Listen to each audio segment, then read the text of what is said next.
Good evening and welcome to this slightly unusual beginning to a video.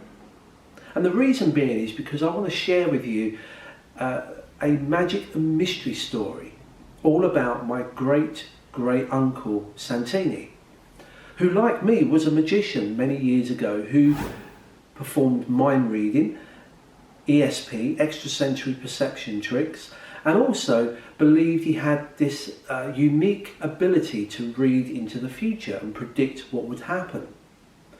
He was famous in the day for inviting friends round and performing a parlour trick where he would ask his guests to move into any room in the house, and when they arrived there he would reveal by a prediction that he knew which room they would be in.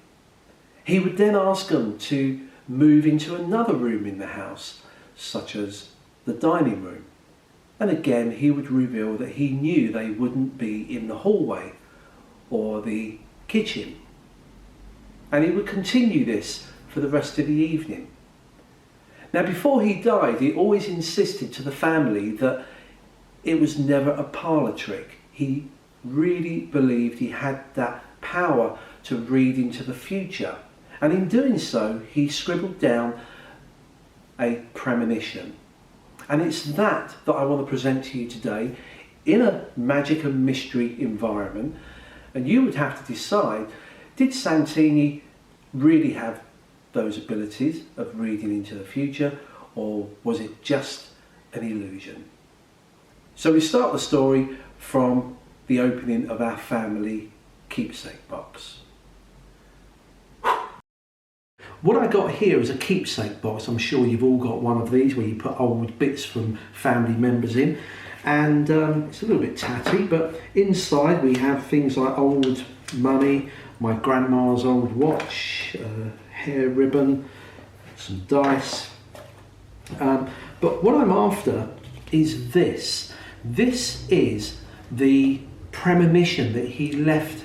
In here he's written what he believes is something that would happen in the future. Now, of course, we don't have his house here to move from room to room, so what I'm going to do is, in fact, let me show you this. Here's a photograph of my Uncle Santini. What a grand man. You can see where I get my good looks from. But what I have got are some old cards which have rooms which match the rooms of his house. And I'm going to lay these out. So he had a lounge, he had a ballroom, the main entrance hall was here, he had a conservatory at the back, there was a study over here, the library was in the centre of the house, and he had a kitchen in the corner of the house, and next door to that was the dining room. And this was his house, the layout. Now, what we're going to do is, what have we got in here? Let's use a die. What I want you to do is to help me, and I want you to roll the die over the plan of his house. You've landed on the hallway, so we're going to start in that room.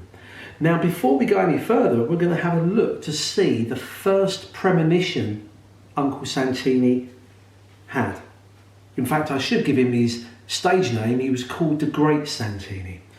If I pull out this, you'll notice that written on here is the word conservatory. In other words, he knew, even after all these years, that you would not put your die onto the conservatory to begin with. Now, you might think, well, maybe he just got lucky. But let's see. Let's eliminate that room. Now, we need you to move from room to room in a random way. So I'll tell you what we'll do. We'll use this old pack of cards here. Let's just give them a quick shuffle. Now, we just need you to pick out some random numbers, and as I said, we'll use the cards. They are just regular. And what I'd like you to do is just to touch one of the cards. This one here. Okay. It's an 8. What I'd like you to do is to move 8 rooms. adjacent rooms. You can move forwards and backwards, you can move left or right, it's your decision. 1, 2, 3, 4, 5, 6, 7, 8. So you've decided to visit the dining room. If we take a look at the next prediction, he's got the lounge. We're going to look at the lounge and remove that. Luckily you weren't there. I'd like you to take another card from the pack. This one. And you've got quite a high number there, that's a 10. Move 10 spaces anywhere you like. 1, 2, 3, 4, 5, 6, 7, 8, 9, 10. You've ended up in the billiard room. Let's see which third room he wants removed. You won't be making any snacks tonight. The kitchen is what he believed you would not be in. Now this is amazing. In fact, it's a little bit scary. This was written almost 100 years ago. Let's get you to choose another card. Move 10 spaces. 1, 2, 3, 4, 5, 6, 7. He believed you would not be in the study. Let's get rid of that. A 7. 1, 2, 3, 4, 5. He wants the dining room. He believed you wouldn't be in the dining room. Santini's doing well. Now, you may think that I'm offering you particular cards, so I'll tell you what we'll do. We'll do it at random. If I just run my thumb down the side, just call stop. Stop, happy there? Yeah, okay. We'll take this card, which happens to be quite a low number at long last. 2, move 2 places. 1, 2, the library. Let's see the next room, the hallway. Eliminate the hallway. Say stop, stop. There. The king is 13. Move 13 places. We're going to eliminate the ballroom. Move 5. 1, 2, 3, 4, 5. His final prediction was the billiard room. So we remove the billiard room. My uncle Santini correctly predicted that you would not be in any of these rooms, and he correctly predicted the order of the rooms to remove. There's nothing else in the envelope, and that is incredible. Now, of course, he wasn't called the Great Santini for no reason. He wouldn't leave it just at that. You pick some random cards here. Let's just give these a quick shuffle. I know there's not many of them, but we'll give them a shuffle. I'm just going to go through the cards. Just call stop whenever you want. Stop, yeah. Just remember that card. I'll tell you what, what have you got? 2. Let's actually put it down there. You ended up in the library. Now this photograph of Uncle Santini has been here all along. He's sitting comfortably. I'm going to remove the picture from the frame.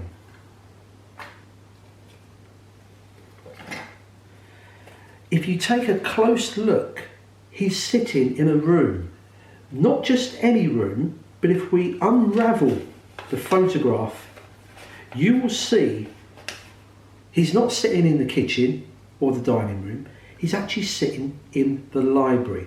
And that's the exact room that you ended up on. Out of all of those 9 rooms, that is the correct prediction. But of course, you chose random cards from the pack. You then chose another random card from the random cards, happened to be this 2 of diamonds. If I unravel this one more time, look in the corner of the room. On an old chalkboard, there is, written in chalk, the 2 of diamonds.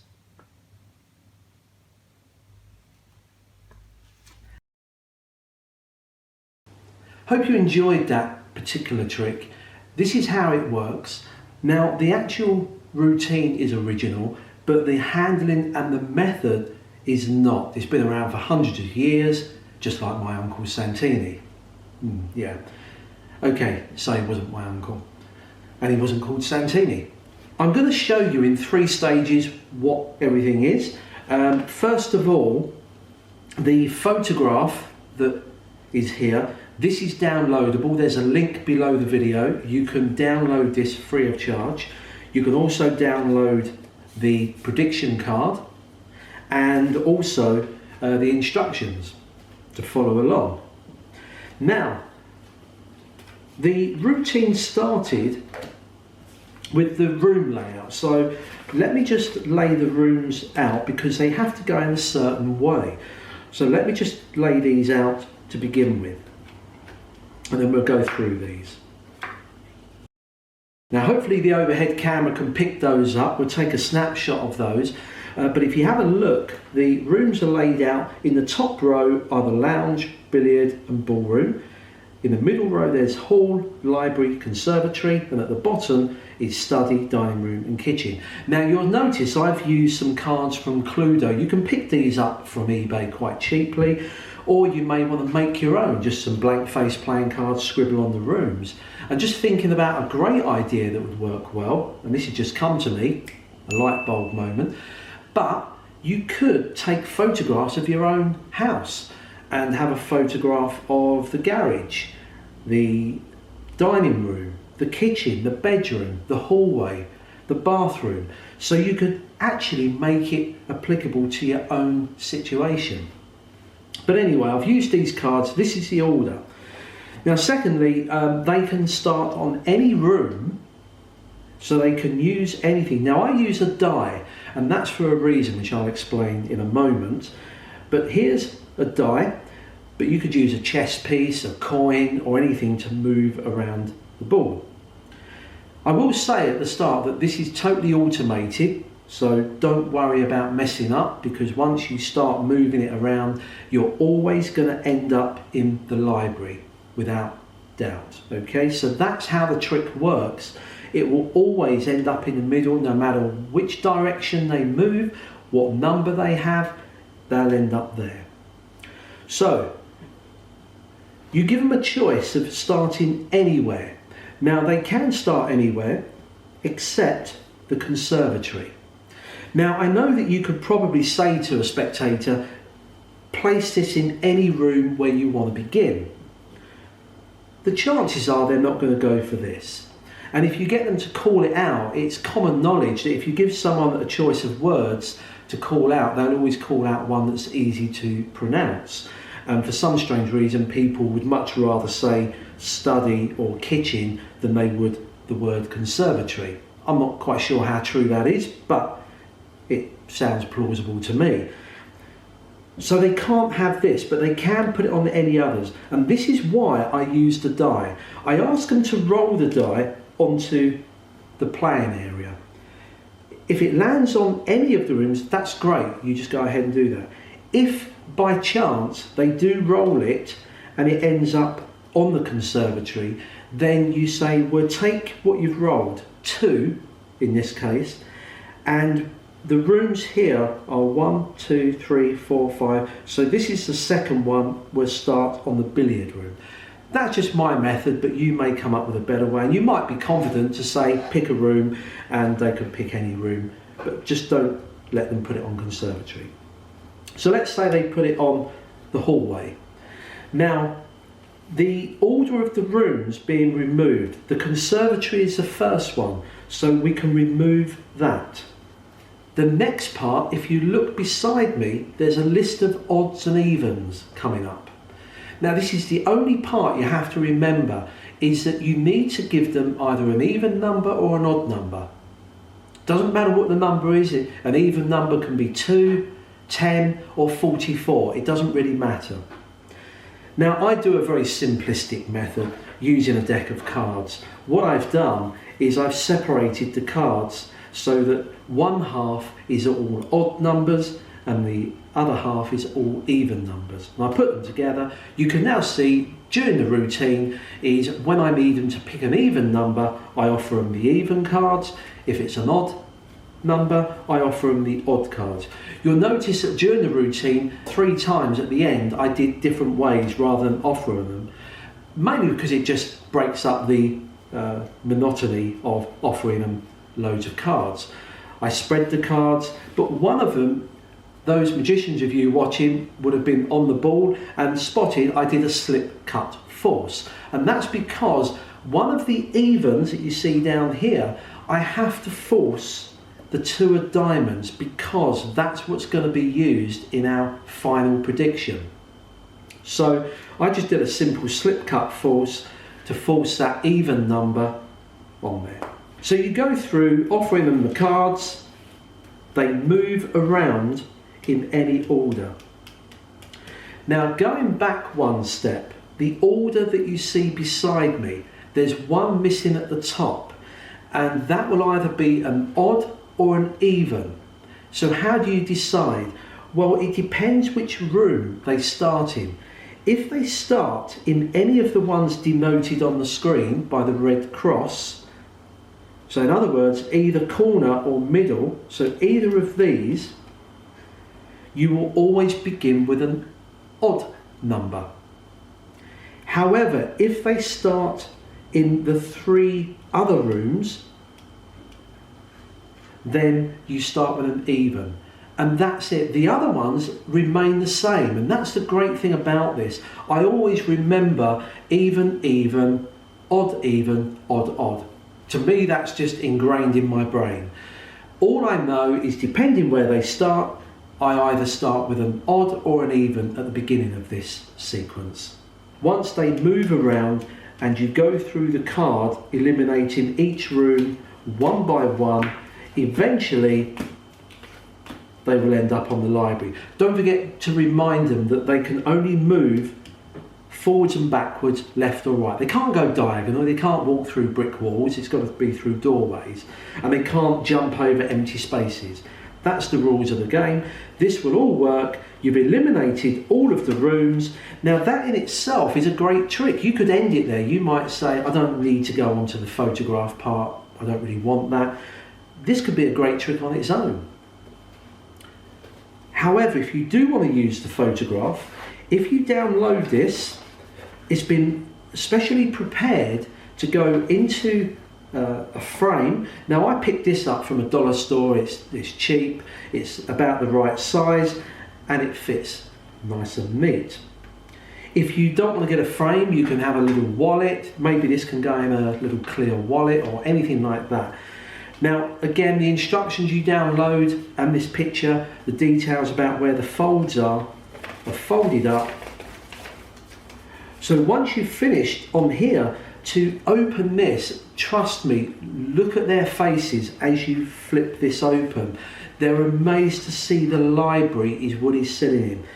And the real kicker of this effect is when the 2 of diamonds matches the one on the board. Always save that to last, and that's a triple whammy of effects there. Now about the 2, the reason we had to force this on when they was using their numbers, I shuffled them and I just did a straightforward force on there. I'm sure you guys have got a better way of forcing that, but just force that on there so that the last revelation comes true. I think the trick is great. It's not one of these quick 2-minute packet effects. This is great when you've got family and friends round, or you've got a gathering of friends having drinks, and you want to show them a kind of trick that takes 5-10 minutes, and you take your time, and it's nice. Dim the lights, tell them a story. Maybe this isn't your uncle, it's a mind-reading magician from years gone by in Victorian times. I'm sure you'll come up with loads of different variations of what I've presented today, and I hope you do, to suit your own presentation style. But again, feel free to download from the link below or from the website totallymagic.co.uk, and don't forget to hit the subscribe button and the bell if you want to be reminded when new videos go up. Again, thank you very much for your support, and enjoy the magic and mystery. Practice and enjoy.